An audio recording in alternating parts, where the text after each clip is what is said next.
Hello, and welcome back to our Early Childhood Family Leadership Series. My name is Sherelle Bethel, and I'm the Parent Training and Information Director here at Peak Parent Center. Today, we'll have two presenters, Marcia Blum and Danae Davison.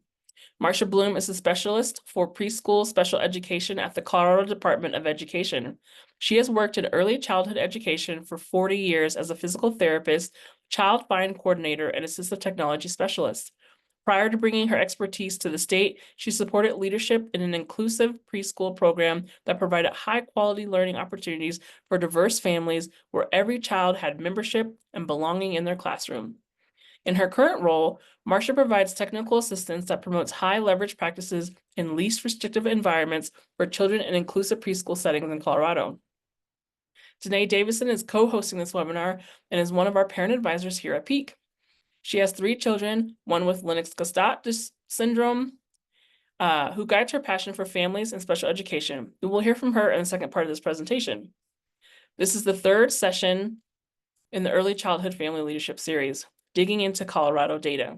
This series is primarily focused on families with babies through kindergartners, but is still very useful information for families with older children as well. We will have 4 sessions in total and hope that you can join us for each one of them. Each of the 4 sessions was developed with a grant and guidance from 2 national partners, the DAISY Center and the Center for Parent Information and Resources. Links to resources in the presentation will be available below this video. From the web page for this webinar, just scroll down and click the button under Resource Files. After each session, we will send a survey to get your feedback on what worked and what didn't. This is the first run-through of this series, and your feedback is very helpful. This series is pre-recorded, so there are no live questions. But if you have any questions, either right after you watch this video or anytime in the future, you can always call Peak Parent Center and ask to speak to a parent advisor. Our number is 719-531-9400. Just a note, we do not provide legal advice or services, and the information in this presentation is for general purposes. The third-party links we provide are not necessarily endorsed by Peak, but are for your further information. Again, there are 4 sessions in total. So far, we have talked about navigating special education and being a family leader. This session will be digging into Colorado data, and session 4 will be about getting the most out of your child's special education experience. These sessions do build upon each other, so I recommend watching them all in order. Today, we will talk about how do we know if special education is working? What kinds of data are collected? What do we do with the data? How do I find data about my school district? And how do I use data to improve things? Now, I will hand it over to Marcia. Good morning. How do we know if special education is working? We study it. We look at planning and design and during data collection. We look at data analysis and reporting and interpretation of that data. We disseminate the data to people who need to use it to make decisions, and those then taking action on those decisions to use the data. Decision makers are everywhere: educators, principals, families, policymakers, just to name a few. Database problem solving and decision making is an essential component of high quality programs. There are multiple levels for this data cycle: planning individual and classroom instruction, sharing progress with families, informing classroom and program-wide improvement strategies, resource allocation, and accountability and program evaluation at both the local and state level. Next slide. We touched on this slide in session 1, and we'll include the more detailed list of these resources in the Resources tab. Just know that Part C has similar but slightly different data that's collected from Part B, which will be the focus of today. Next slide. So what kinds of data are collected? There are 17 indicators for all of Part B from preschool through 12th grade, but we'll look at just the 3 focused on preschool today. There's a link to all of them in the Resources tab and links to more information about these indicators. Indicator 6 is related to preschool environments. There's a continuum of services that's available to every child with a disability, from inclusive classrooms to separate classrooms or even separate schools. Indicator 7 tells how children are doing. What progress do they make between entry into preschool special education and exit to kindergarten? Indicator 12 is a compliance indicator that requires that children start preschool on or before their 3rd birthday. Next slide. So what kinds of data are collected? This slide represents data that's collected in Colorado. Administrative units, who are also school districts, are responsible for reporting the count of students in special education on December 1st of every year and at the end of the year. They report on the demographics of preschool children with disabilities, as well as where they're being served, the qualified personnel that provides services to the children, and the least restrictive environments. You can see here that there are 63 administrative units in Colorado that place children in 260 verified programs that are trained to accept children with disabilities, and that there are typically around 9,555 preschoolers with IEPs in Colorado. Next slide. We can also see the service delivery models in the LRE data for preschoolers with a disability. We know the number of children in each of the disability categories, and you can see here that the developmental delay and speech or language impairment are the 2 most common categories that children are identified with a disability in, and that about 10% of children have autism spectrum disorder as their disability category. When we look at where children are placed, we see that 91% are in regular classrooms being served inclusively alongside their peers. We see that about 5% of children have services where they are pulled out of those classrooms by therapists or special educators and receive their disabilities outside of the classroom. Back to the 91% of children, they are receiving their services inside the classroom. And then we see that about 2% of children are in a separate class where their services and all of their education is provided in that separate classroom. And that's it.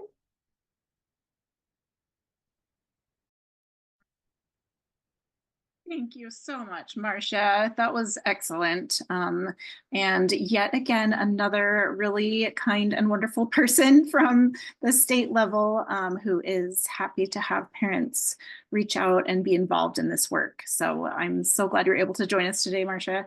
And just to summarize, so the questions that Marcia went over, how do we know if special education is working? Well, we study it. And so what kind of data do we collect? Marcia did a great job of giving us an overview about all of those things. So the demographic info, how included are kids with disabilities with their non-disabled peers, what kinds of disabilities are we serving? Are they making progress? Those kinds of questions. And we collect all this data together across every school district, AU, BOCES, there's a lot of different terms to use school district I found in Colorado, but basically everyone reports up the chain, and then we gather all of these things, all this information, and it gets compiled in a big report. I'm scaling up here, and it gets sent to the federal government, the Office of Special Education Programs, or OSEP.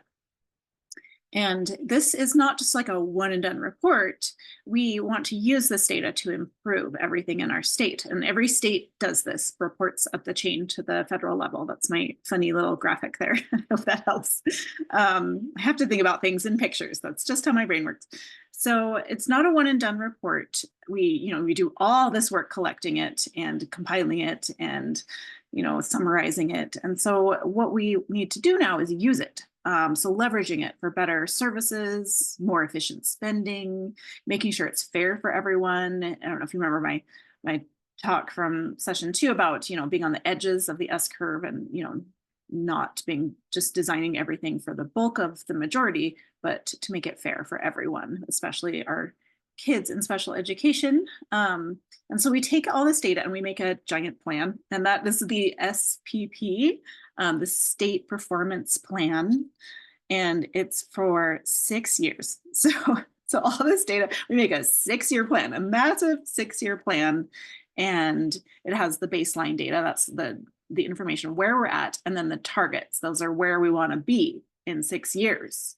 But of course, you can't just set it and forget it. You can't just set a 6-year goal and then not think about it again. We need to see how we're doing from year to year and see if we're making progress towards those goals. And so that's the SIP. You'll hear that term a lot when you sit on these committees, and that's the State Systemic Improvement Plan. And so that's your annual check-in, basically, and how well are you making progress towards that big 6-year goal. And inside, wrapped up in that, it's all the data, and that is the annual performance reports. And so that's really like looking at not just the summary and the goals and all of these things, but that's like the actual data. And that's, those pieces are all wrapped up together. So you can see they're kind of stacked, that one on top of the next. And then OSEP in return, so that federal level, it makes a record of how every state is doing and how it's moving along in its efforts to improve. And OSEP gives an official determination, it's called.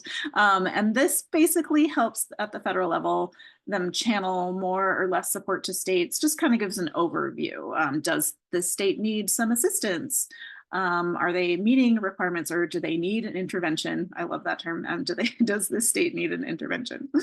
And so all of these reports, they help OSEP monitor and support states' implementation of IDEA, that special education law. And they help states use their data and improve.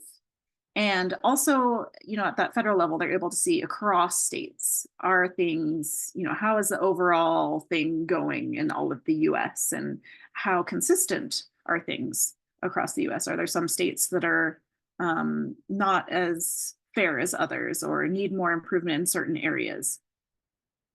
And so that leads you to the next question, which is, how on earth is Colorado doing, right? So this is from 2023, and this data is really for Part B. There wasn't as pretty of a graphic for the really little ones in early intervention. So this is really in all the ages from 3 to 21. So that is the whole bulk of it, from elementary school to middle to high school. So that covers a lot, but that's how this data comes out. It's a big chunk, it's aggregate data. And so this is the overall picture for Colorado. So our determination from OSEP is that we need assistance. That's the yellow. Every state has an average data result, and ours is between that 60 to 80%, and so that puts us in the needs assistance category. Those are all the yellow states. And the green states are meeting requirements, so they're above that 80% mark. And none of the states need intervention, so none of them are red, although there are some interesting things going on with, like, the Federated States of Micronesia is on this map, but there must be sort of complex history there as to why they're reporting their special education data to the US government, but I don't know anything about that, so just mentioning it. But what we're looking at is kind of this overall large scale snapshot, and you can see it's really quite broad. Like, this is a course scale, and part of it is the intention is not to shame states. That's not the goal at all, but it's actually just to help states kind of recognize how they might improve. And in fact, there are financial grants, incentives, all kinds of things to help complete the data collection with high fidelity and get the reports sent up the chain to OSEP. And so it's really just, it's supposed to be all about supporting and helping. And I want to point out some of the, it's interesting in this stuff, because when you get into that chart on the right, and this is, by the way, this is not from the federal government, this chart, they don't do a color-coded thing. This is from the advocacy, oh gosh, what's it called? The Advocacy Center, Advocacy Institute, that's what it is. And so you can look on there, they do a good job of summarizing all of the states' data, so you can check it out. I will put the link below. So this data is quite broad, a course scale, and if you look into it a little bit more, so under that results and compliance overall scoring, right? So our compliance is great, like we're at 100%. So what does that mean? Our compliance indicators, so those are things that focus on the legal and procedural requirements of the law, of IDEA law. And so, so like all the children, for example, who were eligible were identified, and evaluated in a timely manner. We did really good at our state level. Was there a transition plan to go from EI, to early intervention, to preschool? Well, yes, apparently we did really good as a state there. And that where we struggled a little more, and which put us in the needs assistance category, is more that results. And this is, again, overall, all the counties, all of the school districts. This is big aggregate data from the whole state. So, but the results indicators, so those talk about more the outcomes, the effectiveness of how special education is serving students with disabilities. So, for example, did children make progress in key developmental areas? So that results is more about a little more of that subjective, not just the legal requirements, but how is it actually doing in a higher performance level? Okay, and then we're going to get another level down because this starts to change how the data looks. So how can I find data about my own school district? You've seen this slide before. I think it was session 1. And I just introduced it there, but I wanted to get into this a little more. So digging into the finer detail of the state data, because it's a little more useful for us as parents, really. And you'll find it's really interesting because it tells a different story sometimes than the state data. And when you separate out, for example, preschool outcomes from, you know, the 6 and up crowd, Colorado looks really good, actually. So if it was just preschool data we were reporting on, I think our state would actually be in the green category. So when you dig in further, and then more for, you know, even more into your own county or your school district, you're seeing even more about those green and yellow kind of things and what's working well and what's not. They're not actually color coded. I'm just using that. But so I did introduce these links before in session 1, but you can actually click on these and look at specific data for like your CCB, your community centered board, who oversees your early intervention programs. And I mean, they've got Blue Sky, DDRC, developmental pathways, just all of them are on there. And then you can also, if you're in the Part B or just you want to check out your own district, your own school district or your administrative unit, you can click on that link on the right. And again, these links will be below in the resources tab.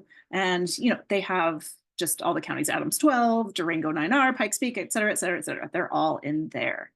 But I'm also going to show you this time, last time I just threw these links at you. This time I'm going to show you an example of what on earth you're going to see. So if you go into the early intervention tab, this is a sample of what it kind of looks like. Just so when you get in there, you have a little bit of orientation because there's a lot of numbers, a lot of columns, and this is even just a clip of all the columns. And I'm not identifying which CCB this is. I don't even remember, honestly. I just wanted to give you an example of what you're looking at. And so you can see on there, this is from 2022 to 2023, and there's that SPP targets thing. So that's that 6-year kind of target, and you can see the state target column. That's what our state is setting their big 6-year plan target at. Okay, so that's where we're headed. I don't remember where we are in the cycle. That's a good question for Marcia. So, and then here's a sample of some of the indicators. So indicator 1, all the infants and toddlers with individualized family service plans who receive EI services in a timely manner, which is within that 28 days. So that would be like, I think it's it must be a compliance indicator. So that's about like, you know, did we do things on time in this CCB? And so it says the state target is 100%.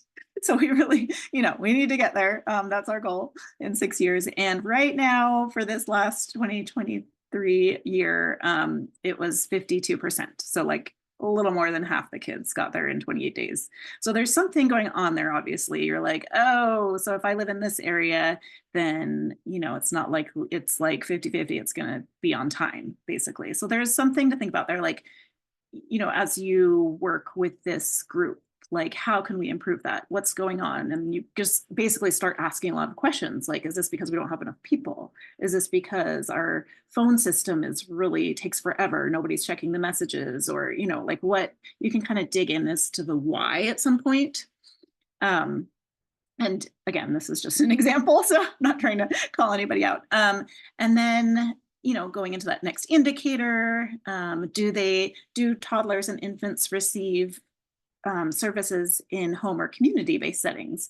And that's looking real good. That's even better than the state target at 99.14%, right? So most of the kids, once they finally get their plan in place, they're receiving services in comfortable, safe, familiar settings, which is what we want. And then indicator 3 is, so just getting into it, it's positive social emotional relationships. And this is just kind of that, it goes on, all the indicators, that just goes through them and shows you how well that area is doing, that CCB is doing. I just wanted to introduce you so that when you get in there, you can have a little bit of an idea of what you're looking at.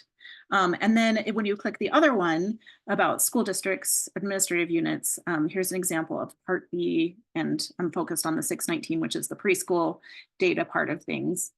And again, I'm not calling out anybody. I don't even remember where this data is from. It's just a clip of an example. And so this one, you can see, has a little more information as far as preschool outcomes. These are measured by TS Gold. So this one actually tells you the method that they used to assess. And I think in early intervention, it can be a few different ways. And so that's, there's actually a list, I think, of whatever fits the child best. And so that's a little bit of a different category. Happy to chat more. You'll have to call me though and ask me because I don't know it off the top of my head.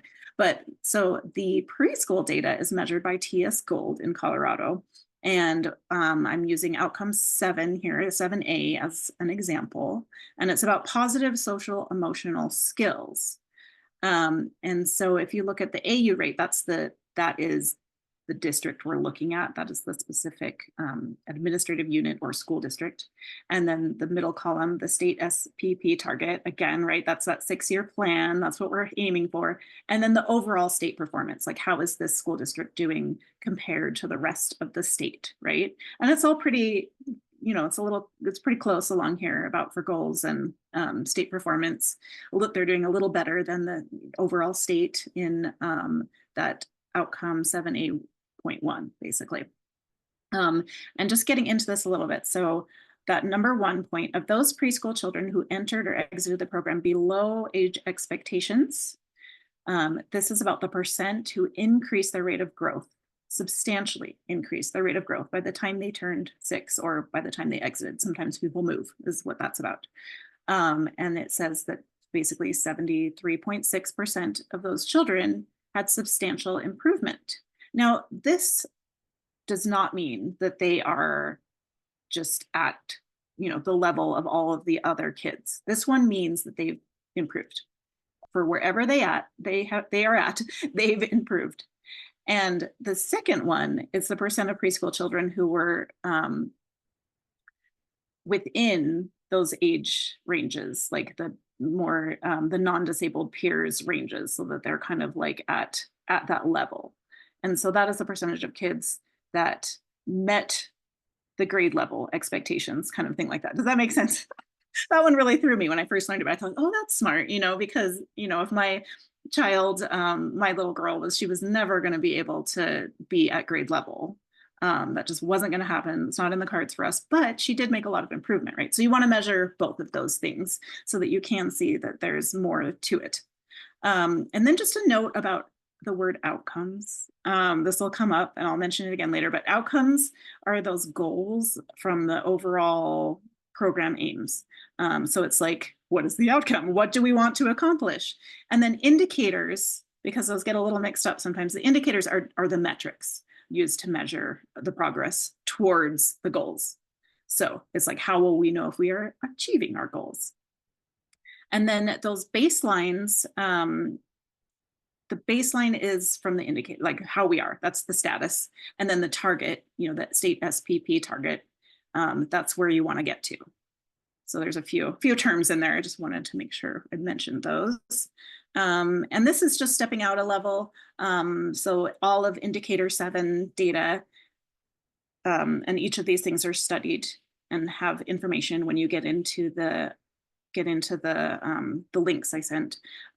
So indicator 7, the children will develop positive social emotional skills, including social relationships. That's actually a goal. It's often missing on a lot of IEPs. People don't think about setting it. They think about academic things, and we'll talk about that in session 4 a little bit.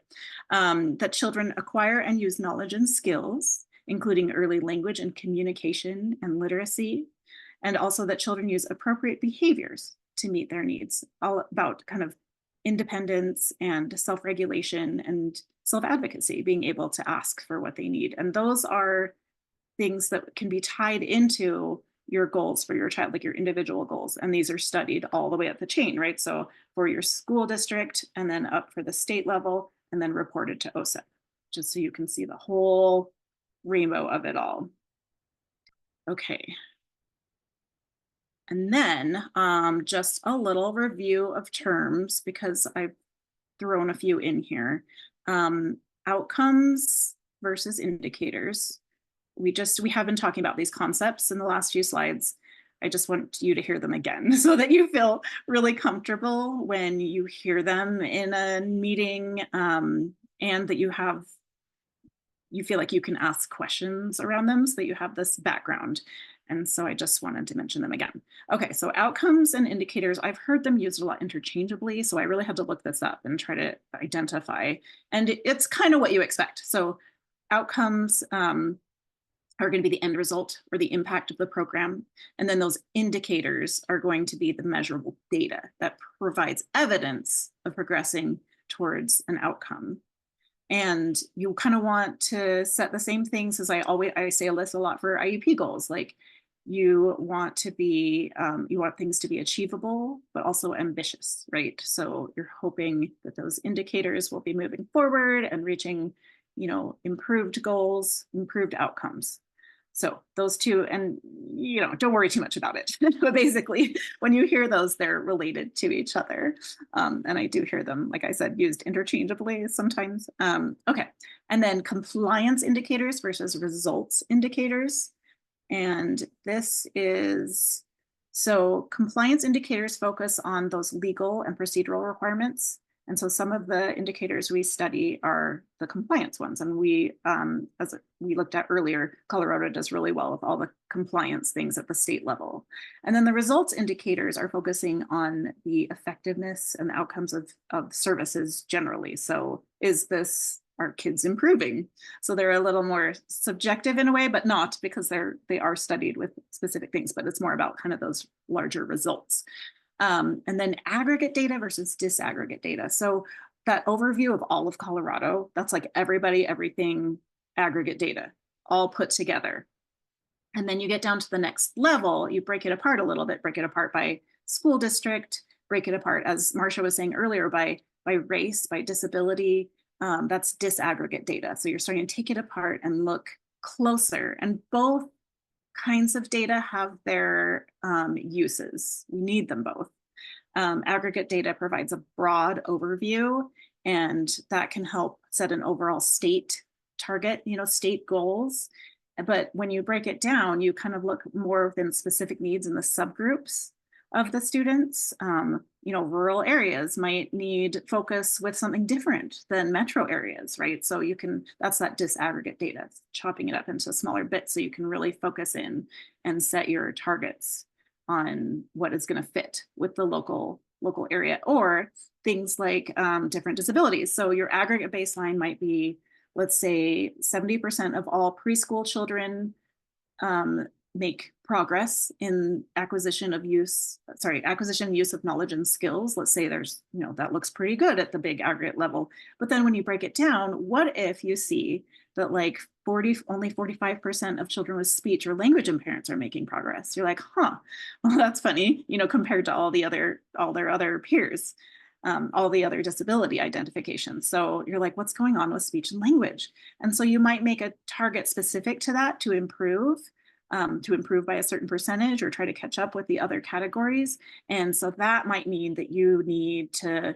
add in a burst of focused funding, or maybe there's some training that needs to happen, some better specialists, or maybe just better support. And again, that's a totally random number and example. I'm just trying to highlight it. So I don't think I'm naming anything in specific. Okay. All right, and then, so I'm going to show, I think I've talked enough at you, but I'm going to show this video at the very end. I'll just leave it after I kind of close. I'll say my goodbyes now for this session.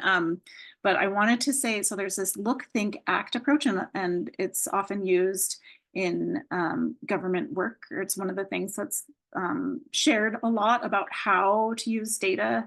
And it's basically, I mean, it's basically you look at the data, and this includes holding back your judgment on stuff, like your own assumptions, like, oh, I know that kids with speech, language impairments are going to do worse. Like, keep that back until you see the data, basically. And so you reserve all judgment around things. You just look at the raw data. And then from that, you ask your questions, like, how does this look? Like, why are we lacking enough support in this area? Or, what's going on? Are we asking the question in a way that isn't working? Are people collecting the data? Do they know how to use TS Gold? Are they using it right? So there's then you just ask all the questions. That's the thinking stage, brainstorming. And then you try to make conclusions and you act on that, and you decide, how we're going to funnel funding, how should we address this? And a lot of the time a lot of it you might be wrong as a committee. Like, it might just be like, oh, we took things in this direction, but that was actually not the problem. And that's okay. It's all about kind of studying it, gathering the information, re-looking at it. I mean, it's a cycle. It's an ongoing cycle. And just like having a, fitness device on your wrist and tracking your steps, like, I can see, like, yay, here's the data. I've done this many steps today, but then I'm like, oh, wait, but I was, let's say I was, I don't know, knitting or something, and I was using my wrist a lot and I actually didn't get up off my chair, so you have to think and ask those questions about the day and be like, okay, maybe I can knit and walk. I don't know. Okay, that's a silly example. Anyway, I just wanted you to know there's this look, think, act, and then I will show a video at the end, and it just goes into a little more details about that. But that's the broad overview, and you don't have to watch the video if you don't want to. It's just another way to use data. Session 4, so it'll be about getting the most out of special education. So we're going to bring it back down from that huge state level, and we're going to talk about how to tie in some of these things to your child's individual IEP. So very exciting, and I will see you next time.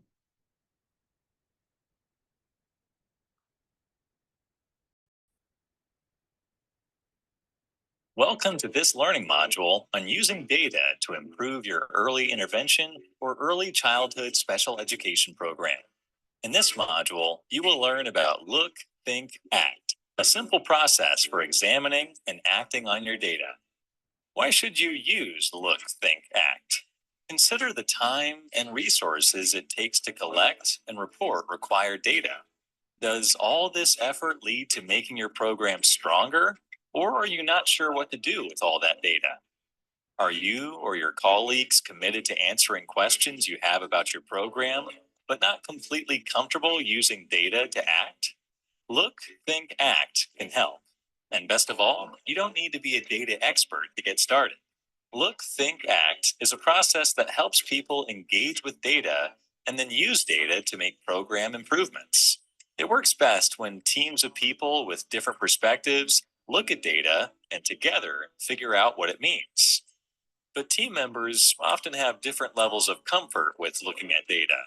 Has anyone handed you papers with charts and tables and asked you to talk about program data and you greet them with a blank stare?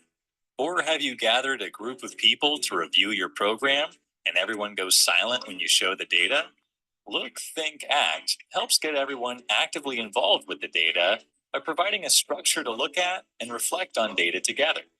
As with most worthwhile endeavors, preparation is a key to success. Preparation will help you and your team use look, think, act efficiently and effectively. There are several ways to prepare. Identify the questions you hope the data will answer, assemble a diverse team, and prepare your data. Start with your question. What is it that you want to know about your program? What problem are you hoping to solve? Which data are going to help you answer the question? Next, consider the diverse perspectives needed to dig into your question. Family members, administrators, teachers, service providers, other colleagues who have a vested interest in your program, people from different racial, ethnic, and socioeconomic backgrounds, and people with disabilities. Engaging diverse perspectives will help you see, understand, and act on data in meaningful and equitable ways. If you have someone who understands data and can explain the charts and graphs to others, add them to the team. If you do not have someone yet, then think about who in your community could help. With or without a data person, you are taking a great first step by assembling a diverse team. Preparing to look also requires creating something for your new team to look at related to your question. Create graphs, charts, diagrams, or other ways to show your data that people can understand easily. And it helps if you display your data in ways that are visually appealing and engaging. Now it's time to assemble your team and let the fun begin. Not surprisingly, the process begins with having your team members look at the data charts, graphs, and other displays and share what they see in the data. At the look stage, team members make factual statements about the data. They make comparisons, identify patterns, and point out data that doesn't fit any pattern. Although it can be tempting to begin to interpret or attach meaning to what the team sees in the data, it is critical to have a thorough look at the facts first. This helps team members put their own biases aside and let the facts speak before they begin making conclusions. During the think stage, the team interprets the data. They attach meaning to what they saw. They consider factors they believe may have influenced the data or caused the program to get the results shown in the data. What do the findings from the look stage mean for our work? What are some of the reasons that might have given us the results we see? Now is the time to draw conclusions from the data that will inform action. And finally, the act stage. Your team proposes actions based on the conclusions. Actions may be as simple as collect more data to better understand the problem, or as complex as a change in state or local policy. Look, think, act works best when you have a supportive environment for using data to make meaningful program improvements. Building or strengthening a program's culture of data use is one part of creating this environment. You grow a culture of data use when the people in your organization value data and regularly put that value into practice, using data to inform decisions. As people engage in look, think, act, they build their understanding and confidence in using data and grow in their appreciation of the power of data to improve programs. This learning module will help you learn more about look, think, act, and how it can support your work. It also will provide resources for creating a supportive environment for using data, which includes your data infrastructure and other system components. Look, think, act can help you make the most of the data you're probably already collecting. This process can help you use those data to make program improvements that can lead to better outcomes for the children and families you serve. Start building a collaborative and supportive environment for using data by following the simple steps in this module. Are you ready to look, think, and act?